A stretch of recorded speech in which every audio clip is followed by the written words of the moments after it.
usually he'll start feeling bad for me. Oh, mommy, I'm sorry. Can I make you a coffee right now? And I can help you.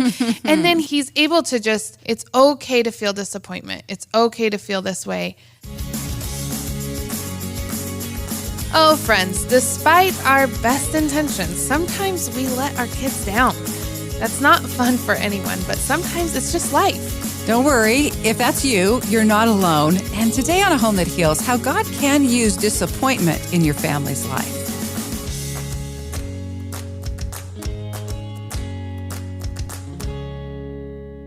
It's funny how a week can be marked by really great things and then really disappointing things all in one. And we really had a week like that, didn't we? We did. Oh, we had a super exciting week when our baby alpaca was born. And if you haven't seen that, a little plug, you've got to go over to YouTube. We have some cute videos of her first moments, but it was a whirlwind. First baby alpaca we've ever had on our little ranch farm life that we have out on Barefoot Bluff.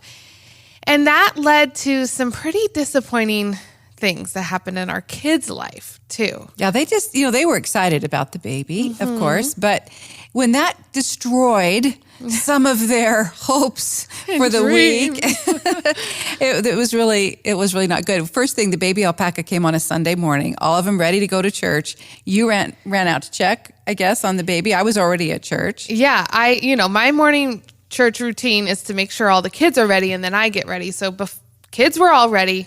We're good to go. Mom just has to get ready. I'm going to go check on Mama Alpaca real quick, and then I'm going to go get ready for church. Well, I go out, and the baby is coming. And we couldn't leave. You weren't here on the ranch, and you were at church. I had to call you and pull you out of church. And I had to walk out of church, which was so hard. But anyway, that's another story. So hard. But my kids were so disappointed. And two in particular, they love going to church. And that's the best thing ever, right? For your kids to be super disappointed that they can't go to church. But they were in tears. They just couldn't understand. They couldn't quite get it. And if there was any way that I could have figured out how to get them there and, help with the baby alpaca, I would have. But it just wasn't going to happen. No. And then on top of that, so the first few days of a baby alpaca's life, as we found out, you're pretty busy. I mean, you've kind of got to keep an eye on them and make sure everything is going okay. And so the following day, your dad and I had a date all planned with one of our kiddos, and he had been looking forward to it. It was for his birthday, so wasn't his birthday, but we had given it to him. Kind of his gift. His birthday gift. Yeah, his birthday gift. And we couldn't go, and he was so disappointed, and I felt so bad. But there, it really wasn't a lot we could do because we couldn't go. It was an all-day thing. We couldn't really go and do that and really enjoy it. And so he had to learn a big lesson about that kind of a disappointment. And it just seems like it kind of snowballed from there, didn't it? It did. It really, I think it was after those two major things that the kids were in tears. And they were, you love the baby alpaca more than me. Oh, no. They were just heartbroken. Yeah. And it was so hard to help them see that was not true. And they were getting excited about the baby alpaca, so much so they wanted to make alpaca cookies. I mean, they got all the ingredients. They made sure that we were ready to have, all the stuff out to bake these alpaca cookies because they were excited about the baby. And then again, life. Whoever invented making sugar cookies anyway? I mean, it's a process and it takes time and it takes, really some forethought to get the stuff out so that it's softened before you make the dough and all the stuff that goes with it and the mess that it makes and on and on and on. You and I just are not good. No, we're not. With that kind of stuff. We are not natural bakers. Some of you are like, oh, it's not that big of a deal. I could just whip it out and just start making sugar cookies. It's an ordeal for us. Yeah, everything seems to be harder than it should be. But yeah, so suffice it to say, one disappointment upon another. And then, you feel bad as a grandparent, as a parent, we hate to disappoint our kids or let them down. Mm-hmm. It's, I don't really feel bad when it's one disappointment. It's like, okay, come on, Buttercup. Like, we got to get you. This is life, right? But it is when it's one after another. It causes you to pause and think about, okay, how do we help our kids manage disappointment? Because I don't know, I sit there and I look at my kids feeling so disappointed, and I see myself. There's a lot of times in life where it's just been disappointment after disappointment, and it's really hard to not get caught in that negative cycle and just that negative mind frame. And I know that's not where God wants us to be. I know He doesn't want us focused on the things that are disappointing us in life. He wants us focused on His blessings that He's pouring over us. And so I think this last cycle of disappointment in our kids' lives really caused us to dig deep and think, okay, how can we help our kids with this? Because they're going to face it in life. We can't shelter them from it. We can't make sure we never disappoint them. That's not a reality. No, it's not. And I think one of the things you said to me, the kids felt like you'd broken a promise when you couldn't take them to church that Sunday morning. And I think children sometimes get their hopes and expectations all wrapped up in, oh, well, that was a promise. And wow, it's sort of hard to teach kids that things happen. And yes, the plan was, every best intention we had was to go to church, but sometimes, rarely, something happens that makes that impossible. And that's a tough lesson for all of us, really. Yeah, I was taken aback a little bit at how the kids really, really felt that I had lied to them. That's specifically what they said. You lied to us. And, as a mom, you don't want your kids to think that you are sitting here lying to them all the time. Other than when you forget to put the money under their pillow for the tooth fairy and you say that she was busy that night. But aside from that, you really don't want your kids to feel like you lie to them. So that kind of hurt my mama heart, and I wanted to help them see that there's a big difference. And this is a good lesson, because there are times that people are going to promise you that they'll do something, or say that they're going to do something, but life happens and circumstances change. And that doesn't mean that they were malicious about it or that they didn't have every intention of following through.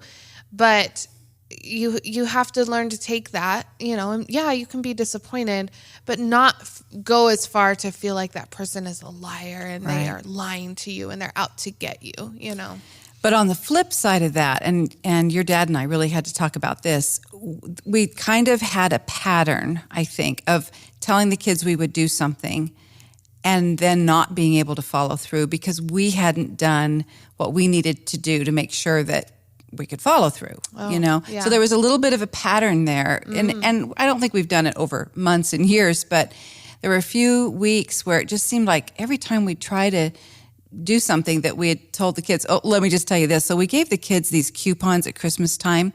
And one was a coupon, we'll take you to ice cream. And one was a coupon, we'll go to the park. And, we had all these coupons. Well, they all discovered their coupons months later and suddenly wanted to cash in. And so we were like, okay, yeah, we'll do that. And then it was like, oh my goodness, there's not enough time in the day. There just wasn't enough time. Yeah. And so I think that pattern had started to set in. And I do think you have to kind of look at yourself and say, okay, have I been letting them down? Is that becoming a pattern? Am I not putting that in its right place too? Because it is important for kids to know that you will follow through. So here was kind of what I thought. Let's just take the alpaca cookie thing, for example. We had planned on doing that as sort of a way to, the baby was born over the 4th of July, and so we were going to do red, white, and blue alpaca cookies and celebrate the 4th. And my initial thing was, okay, well, 4th of July is over with, so the alpaca cookie idea goes out the window. And I think you're the one that said, oh, no, we've still got all the stuff. Let's still do it. And I thought, well, yeah, kids could care less. They don't care if it's the 4th of July cookies or not. Yeah. So we did do it. And we had a blast. Or I should say, we endured it. They had a blast. Yeah, we spent way more time decorating and enjoying it than the kids did. However, again, it was the follow through. Yeah. So it showed them, you know what, you were looking forward to this, you were anticipating it. And even though it's not happening on the 4th of July, we're still going to make it happen. We're still going to follow through on it. Yeah. And it might mean that you guys decorate 4 of them and we decorate 20 of them, but Great. I'm so glad you had fun. Yeah, well, they really did have fun. It's funny how they love doing that. So I think following through, making sure it's not a pattern of disappointment that could be avoided, I think is important just from our standpoint. But then another thing is, I think modeling how to handle disappointment. I don't know that I really ever thought about actually talking about when I'm disappointed, in something that didn't turn out that I was looking forward to. But I do think it could be really a great way to let your kids see that, yeah, you know what? I do. I trust in the Lord. I know that his ways are higher than my ways. Goes back to biblical truth. I know, like the verse, I love the one verse that says, do you not know, have you not heard, the Lord is the everlasting God, the creator of the ends of the earth. He will not grow tired or weary, and his understanding no one can fathom. He gives strength to the weary and increases the power of the weak. Even youths grow tired and weary, and young men stumble and fall. But those who hope in the Lord will renew their strength. They will soar on wings like eagles. They will run and not grow weary. They will walk and not be faint. And that kind of goes to your point. You know what? Okay, we're disappointed, but this isn't the end of the story. God has bigger plans. God has always everything. We are in his sight, and he knows when we're disappointed, and we can tell him, I was really hoping for this, and I wanted this to happen, and it didn't. Well, God knows, and he'll give us strength, and he'll help us renew our strength.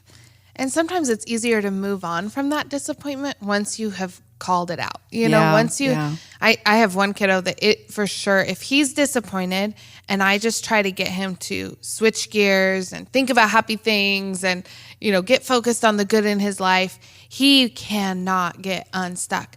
But if I look at him and I say, oh, buddy, I know how that feels. I was really disappointed when, I thought that I was going to get to have my coffee this morning, and that didn't end up happening because all the chores had to get done.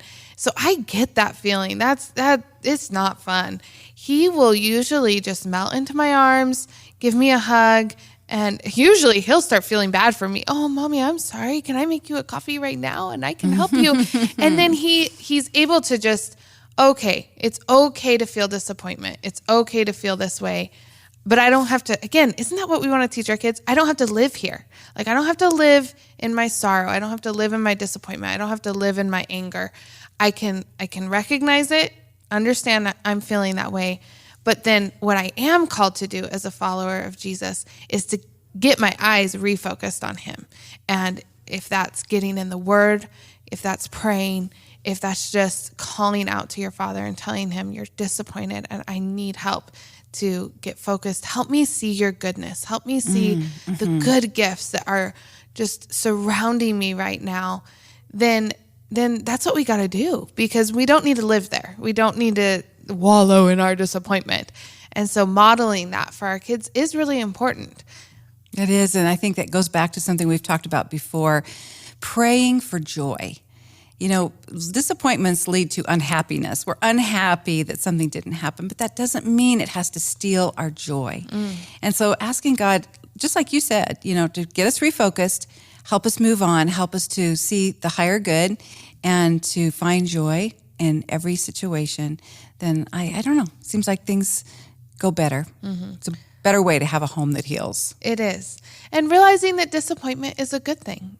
Disappointment is a good lesson. We learn God teaches us to be resilient through it. God teaches us to draw closer to him through it. God has so many lessons to teach us through disappointment, and helping our kids see that, is very important in creating a home that heals, because our homes are not healing when we're all just disappointed and grumpy and angry.